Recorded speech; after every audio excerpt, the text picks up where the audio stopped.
Quand il dit l'humilité précède la gloire, il a tellement raison. De par nous, nous ne pouvons rien.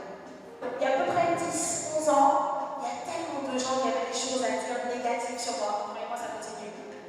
Mais c'était pire. Et certaines personnes sont restées proches de moi. Elles sont restées avec moi. Et elles m'ont tenu la main. Elles m'ont tenu la main en même temps que Dieu. Donc, première chose, ne faites pas attention à ceux qui ne font pas attention à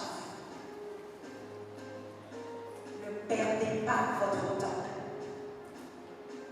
avec ceux qui ne font pas attention à vous.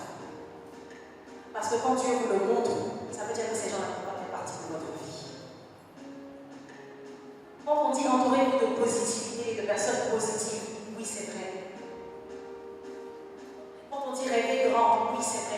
On a la capacité de rêver grand. Nous, les femmes, nous, les jeunes, nous, les femmes pour les plus âgées, avons la capacité de rêver grand et de surtout nous assurer que ce rêve devienne une réalité en respectant les valeurs que nous avons. Donc, ne perdons pas de temps avec ceux qui ne font pas attention à nous. Ne perdons pas de temps avec les commentaires négatifs. Comme il le dit, prions pour eux, mais allons de l'avant. Allons de l'avant et on les garde.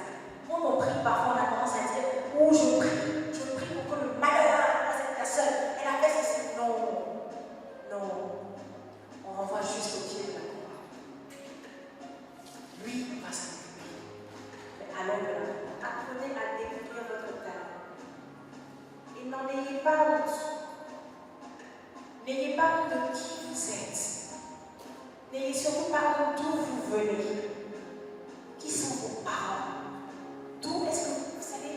Parfois, on a des gens, des personnes qui sont dans des familles, des milieux très très pauvres. Quand elles se retrouvent dans un environnement où les autres ont un peu plus ce qu'elles pensent, elles ont honte de dire d'où elles viennent. Elles ont honte de partager qui elles sont, qui les définit, qui leur a permis d'être là aujourd'hui. Ne soyons pas égoïstes, reconnaissants, soyons reconnaissants. Parce que, quel que soit le milieu d'où on vient, on a une grande et riche expérience. C'est à là qu'on ressort notre force, notre grâce. Sois fier de qui tu es. Même si tes parents ont vendu quelque part et que tu te dis ah, tu ne peux pas faire ceci, oh là là, non. Sois-en fier. Parce que c'est la vente de ça qui t'a permis d'être assis avec les autres. Cette personne n'aurait pas vendu, tu ne serais pas là. C'est important. N'ayons jamais honte de qui on est. Tenons la main parce que cette reconnaissance qu'on donne, Dieu nous le rend. C'est le troisième point. Sois fier de qui tu es. Et quand il dit la force revêtue de force mentale, ça fait partie de ça. C'est ta force de caractère. Tu acceptes qui tu es. Et tu permets aux autres de t'accepter comme tu es. Si tu t'acceptes, je suis obligée de t'accepter. Que je le veuille ou pas.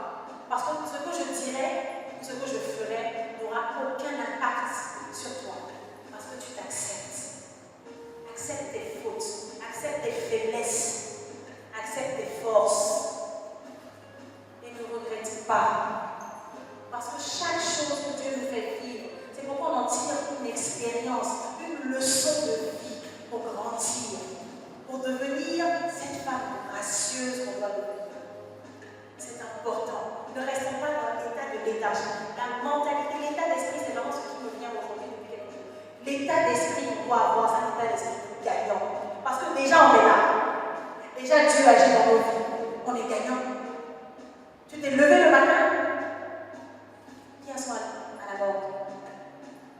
Donc, bénissons Dieu, disons merci. Parce qu'on est déjà gagnant avant toute chose. Avant toute chose. Ton rêve n'a pas besoin d'être le mien.